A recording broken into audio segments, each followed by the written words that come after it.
हमारे साथ मौजूद हैं अल्लामा मोहम्मद अमीन शहीदी साहब, सरबराह उम्मत वाहिदा पाकिस्तान। शहीद साहब, आपको वेलकम कहते हैं और मैं आपसे जानना चाहूँगा कि जो हालिया स्वीडन में ये वाक़या हुआ है, बड़ा दिलखराश किस्म का, और सच्ची बात है उम्मत मुस्लिमा रंजीदा है, परेशान है और मगमूम है, और सच्ची बात है कि हमारे दिल ज़ख्मी हैं। क्या रद्द अमल देना होगा मुस्लिम उम्मा को, और कैसे हमें अपने एहतजाज रिकॉर्ड करवाना होगा इस आलमी बरादरी के सामने, और ऐसे वाक़यात की कैसे रोकथाम की जा सकती है?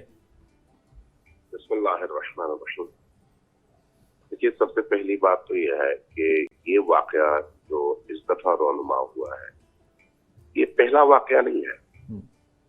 इससे पहले रसूलुल्लाह की शान अक़दस में इसी तरह की तौहीन के वाक़यात हुए, कुरान करीम की तौहीन के वाक़यात हुए, मगरिबी दुनिया ही में हुए तमाम के तमाम इस तरह के वाक़यात, और वहां पर अब तो अनबिया की हैसियत और अनबिया की तौहीन और इज्जत और तकरीम की पामाली के वाक़यात रूटीन का हिस्सा है। हमने क्या किया? हमने ऐसे मुसलमान, हमारे हुक्मरानों ने और आलमी मुस्लिम लीडर्स ने कभी कोई इजलास बुलाया, कभी एक खत लिखा, कभी एक बयान दे दिया और कह दिया कि हम इसकी शदीद मजम्मत करते हैं। तो आपकी उस मजम्मत का कोई रद्द अमल आया, कोई उसका असर हुआ, कोई उसका फायदा हुआ? नहीं, और यकीनन नहीं होगा। तो इसका मतलब क्या है? इसका मतलब यह है कि इस तरह के जो काम अंजाम पाते हैं उसके पीछे एक बहुत बड़ी ताकत मौजूद है, और वो ताकत है सरमायादाराना निजाम की, कैपिटलिज्म की। कैपिटलिज्म जिन लोगों के हाथ में है वो बुनियादी तौर पर दीन और दीनी अक़दार की पामाली के दरपे है। लिहाजा उनके लिए जो सबसे बड़ा चैलेंज है वो उन अक़दार को खत्म करना है जी। इसलिए ये बात ज़हन नशीन होनी चाहिए कि उनका निशाना सिर्फ मुसलमान नहीं है, सिर्फ मुसलमानों की मुक़द्दसात नहीं है। हज़रत मसीह का तक़द्दुस भी उनके लिए कोई हैसियत नहीं रखता, अल्लाह और रब का तक़द्दुस भी उनके लिए कोई हैसियत नहीं रखता, तमाम आसमानी किताबें उनके लिए कोई हैसियत नहीं रखती।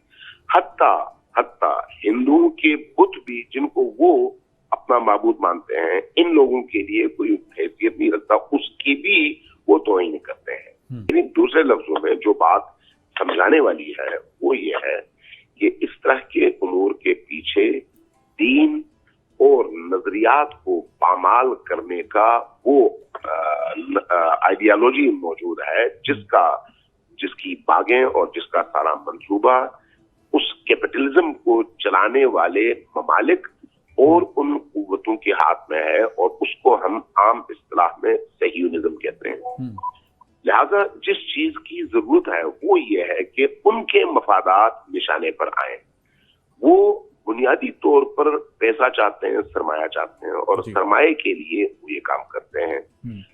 यानी माशरे के अंदर उन अक़दार और वैल्यूज की पामाली, और उसके नतीजे में तमाम लोगों पर अपने कल्चर को मुसल्लत करना, अपनी उस आइडियोलॉजी को मुसल्लत करना। लिहाजा उनकी राह में रुकावट खड़ी करने के लिए एक भरपूर, मुनज़्ज़म और आलमगीर इक़दाम की जरूरत है। इस तरह के OIC के चुटकुलों से जाहिर है न उन पर असर पड़ेगा और न ही इस तरह की चीजों का सत्यापाप हो सकता है। अब वो काम क्या है जिसके जरिए से इस तरह के उमूर को रोका जा सकता है? वो ये है कि सरमायादाराना निजाम का पूरा जोर इस पर है कि लोगों को अपनी बनाई हुई मसनूआत बेचकर लोगों से पैसे लिए जाएं।